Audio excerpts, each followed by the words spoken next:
Right now at 4, a dramatic confession to a case that gripped Long Island.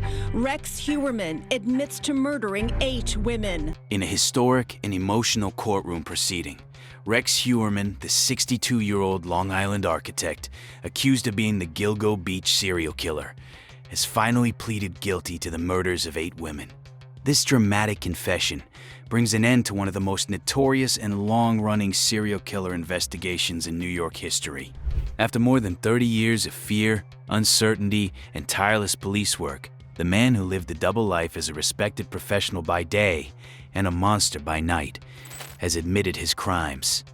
Heuermann stood calmly in the Suffolk County courtroom, showing almost no emotion as he answered every question from the judge. One by one, he confessed to the cold-blooded murders. He admitted that he strangled all 8 victims, dismembered their bodies, wrapped their remains in burlap, and dumped them in remote, desolate locations near Gilgo Beach and other areas on Long Island. The 8 women he confessed to killing are Megan Waterman, Amber Costello, Melissa Barthelemy, Maureen Brainerd Barnes, Sandra Costella, Jessica Taylor, Valerie Mack, and Karen Vergata. Many of these women were young sex workers who were trying to survive difficult circumstances. Heuermann contacted them using burner phones and lured them with promises of money. Their deaths occurred over a long period, stretching from the mid-1990s all the way to 2010. Under the agreement reached in court, Heuermann will be sentenced on June 17th. He will receive multiple consecutive life sentences without any possibility of parole. He will spend the rest of his life behind bars. For the families of the victims, this day was filled with mixed emotions: relief, sadness, anger, and finally some sense of justice. One after another, relatives stood up and spoke powerfully about their loved ones. They emphasized that today was not about the killer, but about honoring the lives that were stolen. They remembered their daughters, sisters, and mothers as real people with hopes, dreams, and families who loved them deeply. Many families traveled from out of state to be present in court, and their emotional statements moved everyone who heard them. The path to this moment was extremely long and complicated. The case first captured national attention in 2010 when 23-year-old Shannon Gilbert, a sex worker, disappeared after making a desperate 911 call saying someone was chasing her. While searching for Shannon in the marshy areas near Gilgo Beach, police made a horrifying discovery. Instead of finding Shannon, they found the bodies of 4 other women: Maureen Brainerd Barnes, Melissa Barthelemy, Megan Waterman, and Amber Costello, all carefully wrapped in burlap and discarded along Ocean Parkway. These 4 became known as the Gilgo 4. As the search expanded over the following months and years, more human remains were discovered. In total, 10 sets of remains were found in the Gilgo Beach area. Progress finally began when new leadership took charge at the Suffolk County Police Department. A dedicated task force was formed that included local police, state police, and the FBI working together. One of the most important early clues came from a witness description dating back many years. A roommate of one victim remembered seeing a large, imposing man driving a distinctive green Chevy Avalanche. That vehicle description matched a truck owned by Rex Heuermann.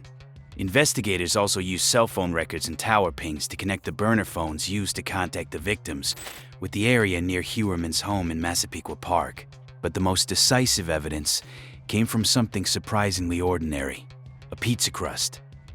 While Heuermann was under surveillance, detectives recovered a pizza box he had thrown away in Manhattan. DNA from that pizza crust matched hair evidence found on one of the victims' bodies. This scientific breakthrough was the final link that led to his arrest in July 2023. When news of the arrest broke, the quiet suburban neighborhood in Massapequa Park was stunned. Neighbors described Heuermann as a tall, quiet man who worked as an architect in Manhattan. He lived in a somewhat run-down house on an otherwise well-kept street. No one imagined that this married father of 2 was hiding such a dark secret. Police later searched his home and found a large amount of evidence, including documents and other items connected to the crimes. Today's guilty plea also includes Heuermann's agreement to cooperate with FBI behavioral analysts. He will speak with experts who study the minds of serial killers. Investigators believe it is very possible that Heuermann is responsible for more unsolved murders. Although he has only formally admitted to these 8 killings, the time period of his crimes and his method of operation suggests there could be additional victims. The task force continues to investigate other cold cases across Long Island and New York State. What followed Heuermann's arrest was an intense period of investigation and public fascination. Detectives spent months searching his Massapequa Park home. They uncovered hundreds of disturbing items, including detailed notes about the victims, maps of the dumping sites, and records of burner phones. In the basement, authorities found ammunition, women's clothing, and even jewelry believed to belong to some of the victims. The sheer volume of evidence painted a picture of a highly organized and methodical killer who had planned his crimes for years. Heuermann's professional life as an architect stood in stark contrast to his secret activities. He worked for a respected Manhattan firm, designing high-end buildings and earning a good salary. Colleagues described him as quiet, intelligent, and somewhat socially awkward, but no one ever suspected anything sinister. He commuted daily from Long Island to the city, living what appeared to be an ordinary middle-class existence with his wife and 2 children. This double life allowed him to blend in perfectly with society, which experts say is a common trait among certain types of organized serial killers. As the case moved through the court system, prosecutors prepared for what everyone expected to be a long and highly publicized trial. They had compiled overwhelming evidence: DNA matches, cell phone geolocation data, vehicle records, and witness statements. In a major ruling last year, the judge decided that all 7 initial murder charges would be tried together rather than separately. This was a significant victory for the prosecution because it allowed them to show the jury the full pattern of Heuermann's alleged crimes. Another key decision permitted the latest DNA technology to be used in court, further strengthening the case against him. Throughout the legal proceedings, Heuermann maintained a not guilty plea for nearly 3 years. He appeared in court multiple times, always dressed neatly, often in suits, and remained mostly expressionless. His defense team argued that while the evidence was strong, they would challenge certain aspects of the DNA collection and the reliability of some witness memories. However, as the trial date approached, it became clear that the mountain of evidence would be extremely difficult to overcome. Legal analysts suggested that Heuermann's decision to plead guilty was likely influenced by several factors: the desire to avoid a lengthy trial that would expose even more graphic details, the wish to spare his own family from further public humiliation, and possibly the harsh conditions of his solitary confinement in Suffolk County Jail. Heuermann's guilty plea also came with an important condition. He agreed to cooperate fully with the FBI's Behavioral Analysis Unit. This is a major development. Profilers and investigators will now sit down with him for extensive interviews. They hope to gain insight into his motivations, his methods, and whether he is responsible for other unsolved murders across New York and beyond. Serial killers sometimes continue killing for decades because they become skilled at avoiding detection.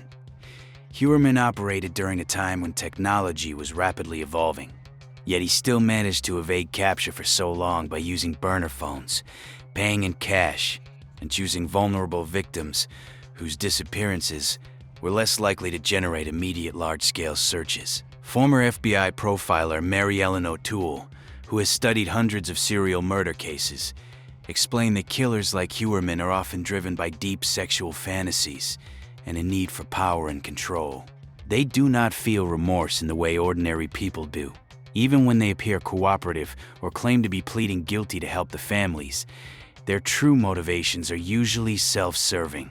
O'Toole noted that psychopaths are master manipulators and pathological liars, so investigators will need to carefully verify every statement Heuermann makes during these interviews. The psychological profile of Heuermann continues to fascinate criminologists. He was described as a pro-social serial killer, someone who maintained a normal appearance, held a steady job, and raised a family while secretly committing horrific acts. This type of offender is often harder to catch because they do not fit the stereotype of the loner or obvious deviant.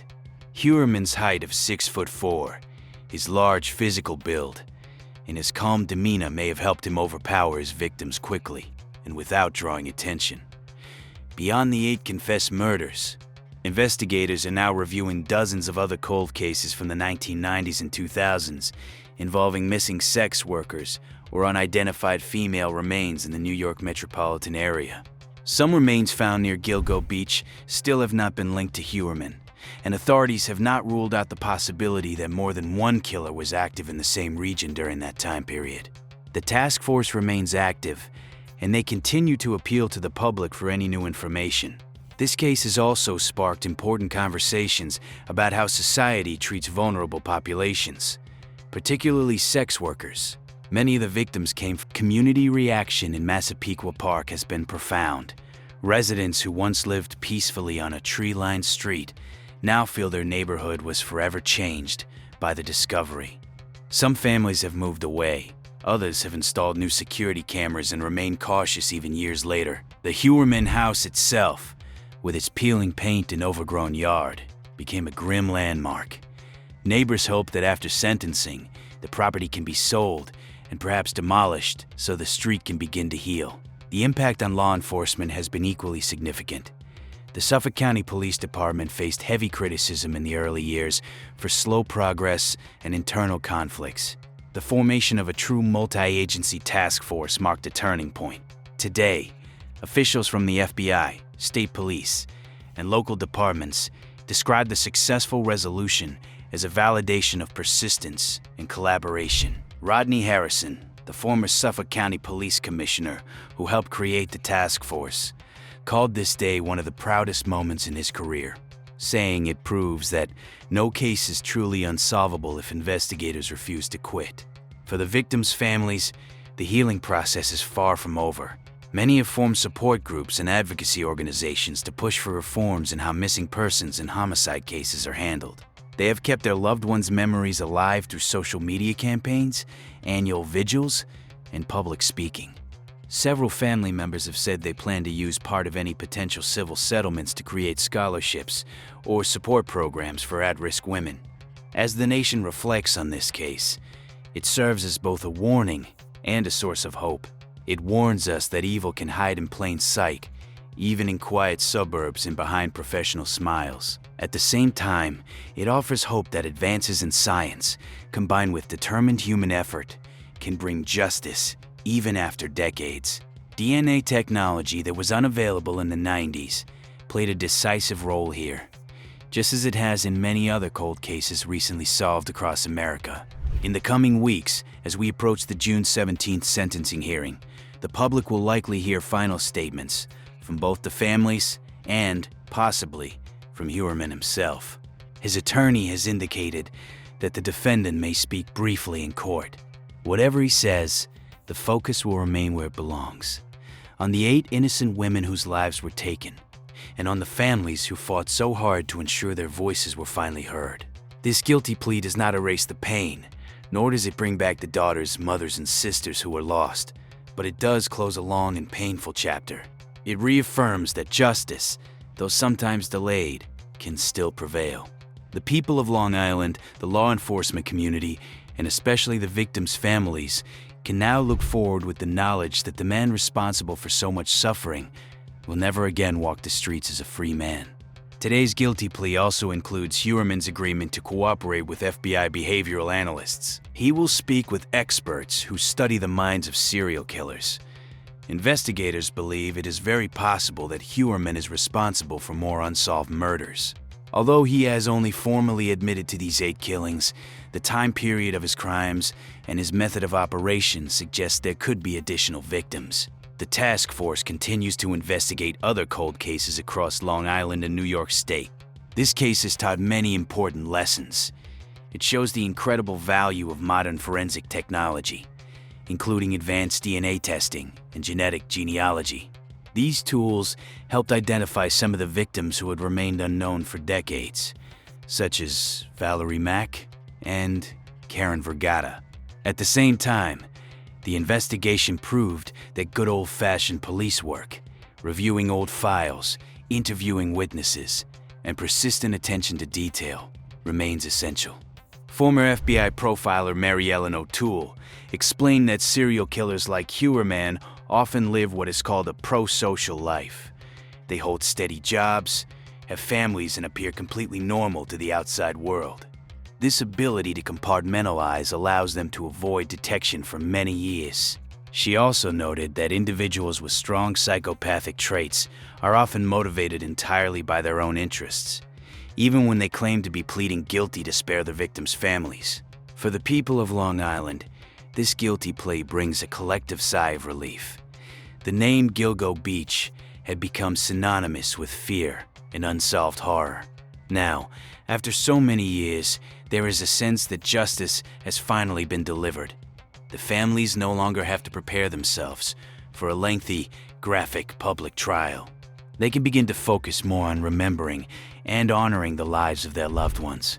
The 8 women deserve to be remembered as more than just victims.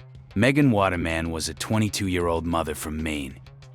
Amber Costello was 27 and living in West Babylon. Melissa Barthelemy was 24 and from upstate New York. Maureen Brainard Barnes was a 25-year-old mother of 2 from Connecticut. Sandra Castillo is 28 and originally from Trinidad and Tobago.